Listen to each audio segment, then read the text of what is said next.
Hi there everyone, I just wanted to put together a quick video tutorial on the logbook system that we utilise in karate. The students and families that have been in the system and training at Ettingshausens for some time are quite familiar with how it all works now. So this video is more aimed at the new student and new parents who are trying to come to grips with how the logbook system works. And I thought it would be a great opportunity to do it because we just had this up for the recent grading. So I'll go through it now while it's here ready for us. So pretty much on each logbook page the students will get an attendance stamp first. So this is just a basic guide. First requirement that the guys need to achieve is to get the minimum attendance stamps. And I'd like to emphasise that word minimum because they may have more than the minimum stamps required. So, if they're a shorter stamp or 2 stamps short prior to coming to the belt test, then they're not ready and they'll need to continue on for another term of training, which will likely mean that they're going to have more than 1 stamp in each box, and this is quite normal. In fact, quite a lot of the students that train get much more than the minimum requirement, and some even up to having 3 attendance stamps in each box before coming to grading. So please remember, if they don't fulfil the minimum requirement, then they just need to carry on the following term to complete that. Moving on from that, students achieve both a black and red tape. So black tape is for focus, so that's the student's ability to concentrate, listen to instruction, basically stand still and focus on what's happening in the class. So that black tape basically comes when the student can demonstrate that regularly in class. Okay, so that's our black focus tape. And the red tape is a technique tape pretty much. So we don't usually present that red tape until the student is confident and can also perform all the basic techniques required by the grade level that they're at. The syllabus, the different stances, punching, kicking, blocking and basic kata. That's all part of the technique tape. And at times we won't administer that tape or award it until we're very confident that the students can actually confidently grade and perform the techniques that they're required to. So they need both of the black and the red tapes signed off along with minimum stamps in order to be able to come and do the grading test here.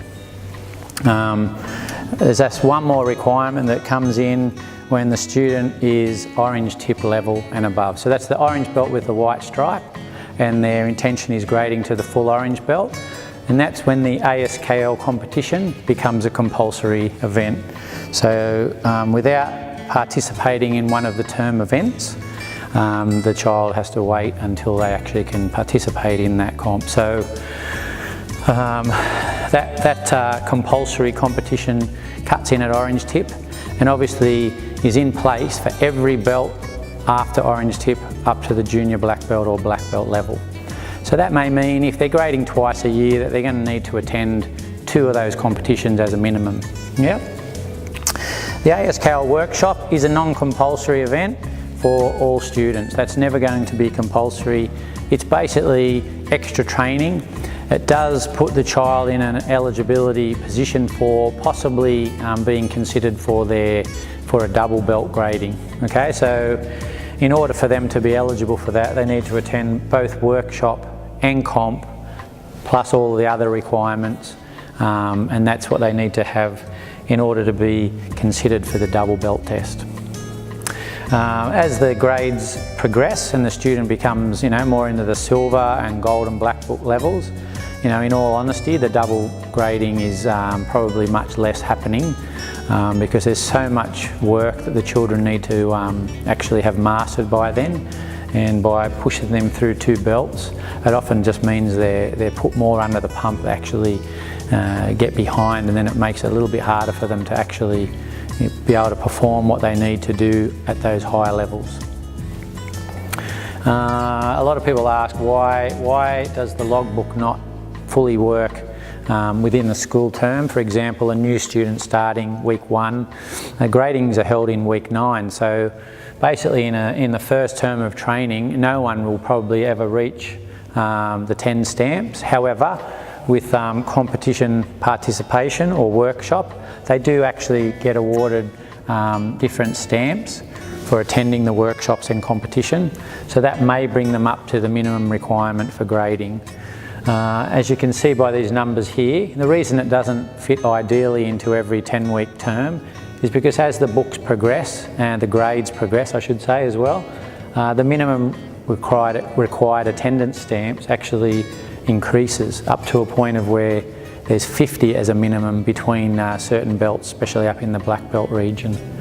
So in any given, for any given person, it'll never quite fit in exactly to a 10-week term. And obviously you've got to allow for things like injury, sickness. They may have to attend a school camp or a special family event, which obviously is going to affect their attendance stamps, and they may miss some of those.